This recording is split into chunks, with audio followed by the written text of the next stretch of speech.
गुरु जी, शुकराना गुरु जी, संगत जी, गुरु जी का अनंतवंतम शुकराना, लख लख बार शुकराना, हर चीज़ का शुकराना, सांस का शुकराना।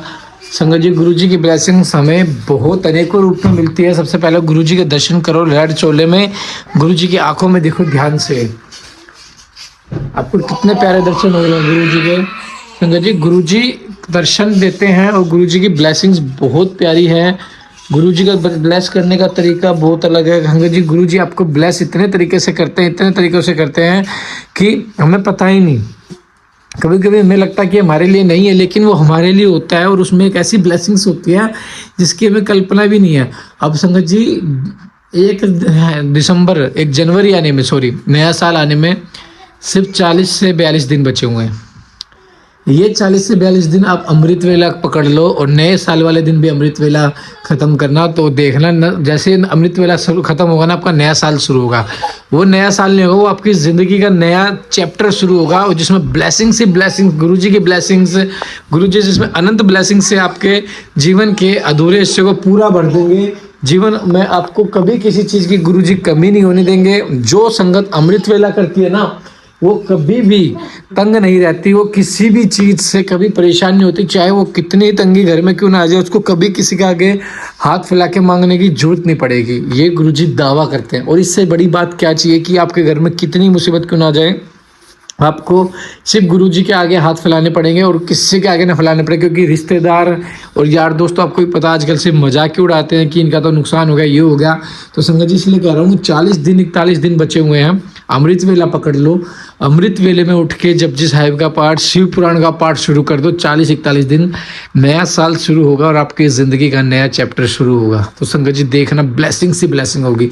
चैनल को सब्सक्राइब कर लो, बेल आइकन को प्रेस कर लो, ताकि न्यू लेटेस्ट सत्संग और पाठ की जानकारी आपको सबसे पहले मिले। और हाँ, कमेंट करना मत भूलना। जय गुरु जी, शुक्राना गुरु जी। जय गुरु जी। अंतर्याग अथवा मानसिक पूजा विधि का वर्णन। तदंतर श्री कृष्ण के पूजने पर नित्य नैमित्तिक कर्म तथा न्यास का वर्णन करने के पश्चात अपमन्यु बोले, अब मैं पूजा के विधान का संक्षेप से वर्णन करता हूँ। इसे शिव शास्त्र में शिव ने शिवा के प्रति कहा, मनुष्य अग्निहोत्र पर्यंत अंतर्याग का अनुष्ठान करके पीछे बहिर्याग करे। उसकी विधि इस प्रकार है। अंतर्याग में पहले पूजा द्रव्यों को मन से कल्पित और शुद्ध करके गणेश जी का विधि पूर्वक चिंतन एवं पूजन करे। तत्पश्चात दक्षिण और उत्तर भाग में क्रमशः नंदीश्वर और सुयसा की आराधना करके विद्वान पुरुष मन से उत्तम आसन की कल्पना करें। सिंहासन, योगासन अथवा तीनों तत्वों से युक्त निर्मल पद्मासन की भावना करें। उसके ऊपर सर्व मनोहर शाम सदाशिव का ध्यान करें। वे शिव समस्त शुभ लक्षणों से युक्त और संपूर्ण अवयवों से शोभायमान हैं। वे सबसे बढ़कर हैं और समस्त आभूषण उनकी शोभा बढ़ाते हैं। उनके हाथ पैर लाल हैं, उनका मुस्कुराता हुआ मुख मुकुंद और चंद्रमा के समान शोभा पाता है। उनकी अंग कांति शुद्ध स्फटिक के समान निर्मल है। 3 नेत्र प्रफुल्ल कमल की भांति सुंदर हैं। 4 भुजाएं, उत्तम अंग और मनोहर चंद्रकला का मुकुट धारण किए हुए भगवान हर अपने 2 हाथों में वरद तथा अभय की मुद्रा धारण करते हैं और शेष 2 हाथों में मृग मुद्रा एवं टंक लिए हुए हैं। उनकी कलाई में सर्पों की माला कड़े का काम कर देती है। गले के भीतर मनोहर नील चिन्ह शोभा होता है, सुशोभित होता है। उनकी कोई उपमा नहीं होती। वे अपने अनुगामी सेवकों तथा आवश्यक उपकरणों के साथ विराजमान है। इस तरह ध्यान करके उनके वाम भाग में महेश्वरी शिवा का चिंतन करें। शिवा की अंग कांति प्रफुल्ल कमल दल के समान परम सुंदर है। उनके नेत्र बड़े बड़े हैं। मुख पूर्ण चंद्रमा के समान सुशोभित है। मस्तक पर काले काले घुंघराले के शोभा पाते हैं। वे नील उत्पल दल के समान कांति मती है। मस्तक पर अर्धचंद्र का मुख धारण करती है। उनके पयोधर अत्यंत गोल घनीभूत ऊंचे और सिनग्ध हैं। शरीर का मध्य भाग कृष्ण नितंब भाग स्थूल है। वे महीने पीले वस्त्र धारण किए हुए हैं। संपूर्ण आभूषण उनकी शोभा बढ़ाते हैं। ललाट पर लगे हुए सुंदर तिलक से उनका सौंदर्य और खिल उठा है। विचित्र फूलों की माला से गुंफित केश पास उनकी शोभा बढ़ाते हैं। उनकी आकृति सब ओर से सुंदर और सुडोल है। मुख लज्जा से कुछ कुछ झुका है। वे दाहिने हाथ में शोभाशाली स्वर्णमय कमल धारण किए हुए हैं। वो दूसरे हाथ को दंड की भांति सिंहासन पर रखकर उनका सहारा ले उस महान आसन पर बैठी हुई है। शिवा देवी समस्त पासों का छेदन करने वाले साक्षात सच्चिदानंद स्वरूपिणी है। इस प्रकार महादेव और महादेवी का ध्यान करके शुभ एवं श्रेष्ठ आसन पर संपूर्ण उपचारों से युक्त भावमय पुष्पों द्वारा उनका पूजन करें अथवा उपयुक्त वर्ण के अनुसार प्रभु शिव की मूर्ति बनवा ले। उनका नाम शिव या सदाशिव हो। दूसरी मूर्ति शिवा की होनी चाहिए। उनका नाम महेश्वरी विष का अथवा श्रीकण हो। फिर अपने ही शरीर की भांति मूर्ति में मंत्र न्यास आदि करके उस मूर्ति में सत असत से परे मूर्तिमान ब्रह्म शिव का ध्यान करें। इसके बाद बाह्य पूजन के ही क्रम से मन से पूजा संपादित करें। तत्पश्चात समेदा और घी आदि से नाभि में होम की भावना करें। तदंतर वो मध्य में शुद्ध दीप शिखा के समान आकार वाले ज्योतिर्मय शिव का ध्यान करें। इस प्रकार अपने अंग में अथवा स्वतंत्र विग्रह में शुभ ध्यान योग के द्वारा अग्नि में होम पर्यंत सारा पूजन करना चाहिए। यह विधि सर्वत्र ही समान है। इस तरह ध्यान में आराधना का सारा कर्म समाप्त करके महादेव जी का शिवलिंग में वेदी पर अथवा अग्नि में पूजन करें। शिव पूजन की विधि अपनु कहते हैं। यह दोनों शिव विशुद्धि के लिए मूल मंत्र से गंध चंदन मिश्रित जल के द्वारा पूजा स्थान का प्रोक्षण करना चाहिए। इसके बाद वहाँ फूल बिखेरे अस्त्र शस्त्र का उच्चारण करके विघ्नों को भगाए। फिर कवच मंत्र से पूजा स्थान को सब ओर से अवकुंठित करें। अस्त्र मंत्र का संपूर्ण दिशाओं में न्यास करके पूजा भूमि की कल्पना करें। वहां सब और कुश बिछा दे और प्रोक्षण आदि के द्वारा उस भूमि का प्रलक्षण करें। पूजा संबंधी समस्त पात्रों का शोधन करके द्रव्य शुद्धि करें। प्रोक्षणी पात्र, अर्ध पात्र, पाद पात्र और आचमनीय पात्र, इन चारों का प्रलक्षण प्रोक्षण और वीक्षण करके उनमें शुभ जल डालें और जितने मिल सके उन सभी पवित्र द्रव्यों को उनमें डालें। पंचरत्न, चांदी, सोना, गंध, पुष्प, अक्षत आदि तथा फल पल्लव और कुश, ये सब अनेक प्रकार के पुण्य द्रव्य हैं। स्नान और पीने के जल में विशेष रूप से सुगंध आदि एवं शीतल मनोज्ञ पुष्प आदि छोड़े। पाद पात्र में खस और चंदन छोड़ना चाहिए। आचमनीय पात्र में विशेषतः जायफल, कंकोल, कपूर, सहीजन और तमाल का चूर्ण करके डालना चाहिए। इलायची सभी पात्रों में डालने की वस्तु है। कपूर, चंदन, कुशागर भाग, अक्षत, जो ध्यान, धान, तिल, घी, सरसों फूल और बसम, इन सबको आधा पात्र में छोड़ना चाहिए। कुसे फूल, जो धान, सहीजन, तमाल और भस्म, इन सब का प्रोक्षणी पात्र में प्रक्षेपण करना चाहिए। सर्वत्र मंत्र नियास करके कवच मंत्र से प्रत्येक पात्र को बाहर से आविष्टित करें। तत्पश्चात अस्त्र मंत्र से उसकी रक्षा करने हेतु धेनु मुद्रा दिखाएं। पूजा के सभी द्रव्यों का प्रोक्षणी पात्र के जल से मूल मंत्र द्वारा प्रोक्षण करके विधिवत शोधन करें।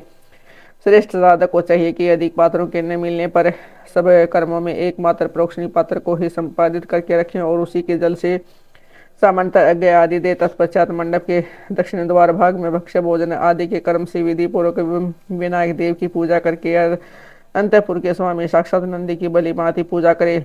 उसकी अंग कांति स्वर्णमय पर्वत के समान है। समस्त आभूषण उसकी शोभा बढ़ाते हैं। मस्तक पर बालचंद्र का मुकुट सुशोभित होता है। उनकी मूर्ति सौम्य व 3 नेत्र और 4 भुजाओं से युक्त है। उनके एक हाथ में चमचमाता हुआ त्रिशूल, दूसरी में मृगी, तीसरे में टंक और चौथे में तीखा बेंत है। उसके मुख की कांति चंद्र मंडल के समान उज्ज्वल है। मुख बानर के सदृश है। उद्वार के उत्तर पार्श्व में उनकी पत्नी सुयसा है, जो मृद गणों की कन्या है। वे उत्तम व्रत का पालन करने वाली है और पार्वती जी के चरणों का श्रृंगार करने में लगी रहती है। उनका पूजन करके परमेश्वर शिव के भवन के भीतर प्रवेश करे। उन द्रव्यों से शिवलिंग का पूजन करके निर्माल्य को वहां से हटा ले। तदंतर फूल धोकर शिवलिंग के मस्तक पर उसकी शुद्धि के लिए रखे। फिर हाथ में फूल लिया यथाशक्ति मंत्र का जप करें।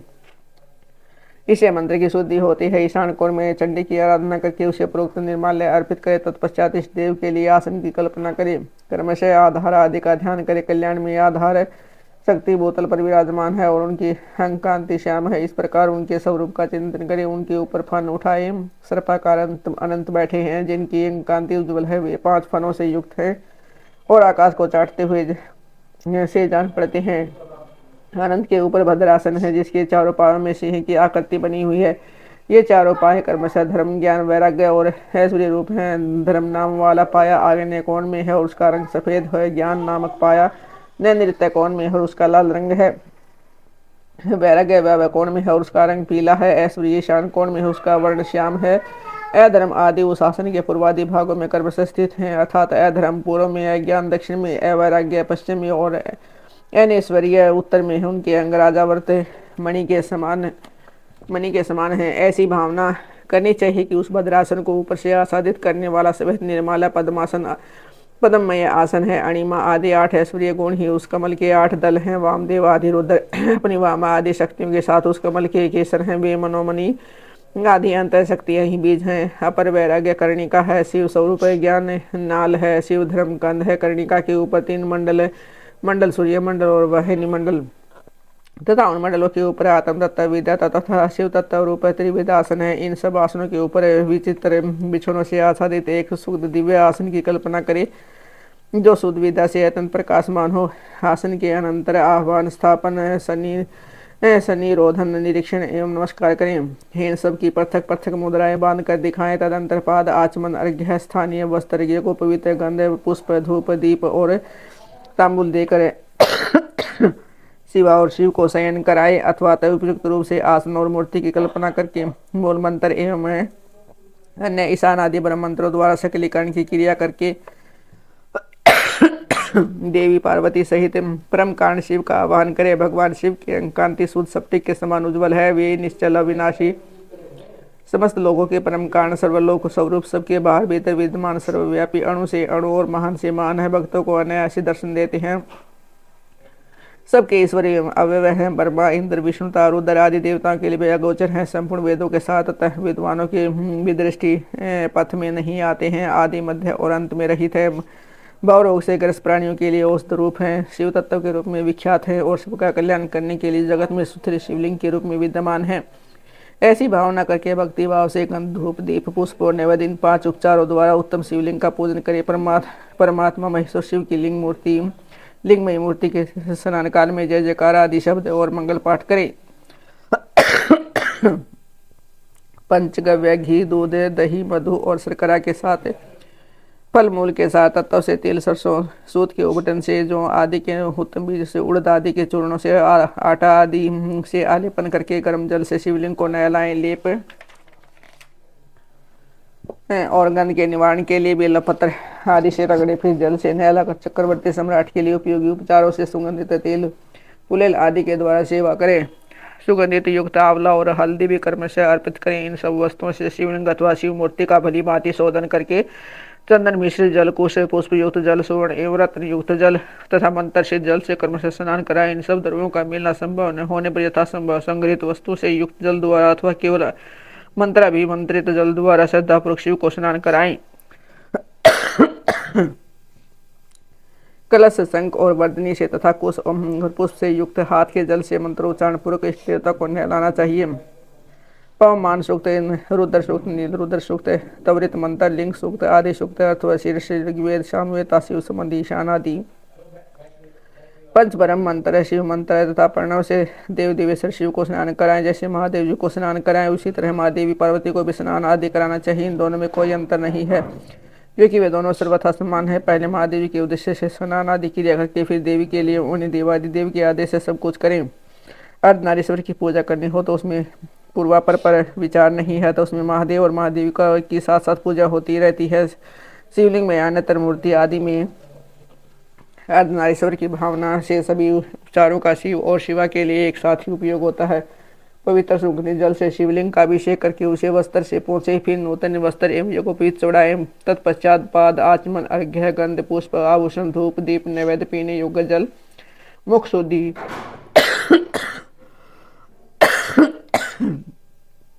पुनराचमन, मुखवास तथा संपूर्ण रत्नों से जटित सुंदर मुकुट, आभूषण, नाना प्रकार की पवित्र पुष्पमालाएं, छत्तर, चवर, व्यंजन, ताड़का, पंखा और दर्पण देकर हरी सब प्रकार की मंगलमय वाद ध्वनियों के साथ इंद्रदेव की निरांजना करें।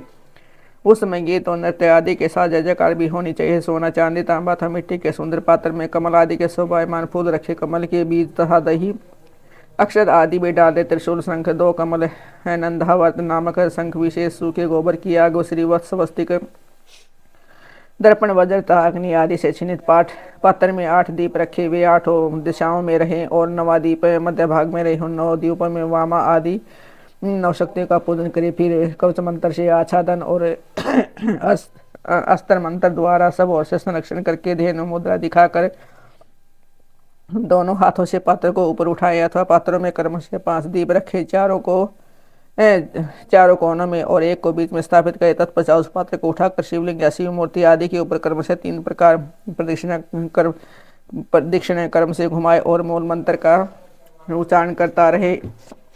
तदंतर मस्तक पर अर्घ्य और सुगंधित भस्म चढ़ाएं, फिर पुष्पांजलि देकर उपहार निवेदन करें। इसके बाद जल देकर आचमन कराएं, फिर सुगंधित द्रव्य से युक्त 5 तांबुल भेंट करें। तत्पश्चात परोक्षणीय पदार्थों का परोक्षण करके नृत्य और गीत का आयोजन करें। लिंग या मूर्ति आदि में शिव तथा पार्वती का चिंतन करते हुए यथाशक्ति शिव मंत्र का जप करें।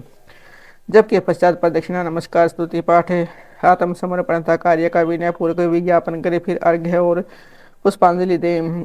विधिवत मुद्रा बांटकर इष्ट देव से त्रुटियों के लिए क्षमा प्रार्थना करें। तत्पश्चात मूर्ति से ही देवता का विसर्जन करके अपने हृदय में उसका चिंतन करें। पाद से लेकर मुखवास पर्यंत पूजन करना चाहिए अथवा अर्घ्य आदि से पूजन आरंभ करना चाहिए, या अधिक संकट की स्थिति में प्रेम पूर्वक केवल फूल माथा चढ़ा देना चाहिए। प्रेम पूर्वक फूल माथा चढ़ा देने से ही परम धर्म का संपादन हो जाता है। जब तक प्राण ने शिव का पूजन किए बिना भोजन न करें।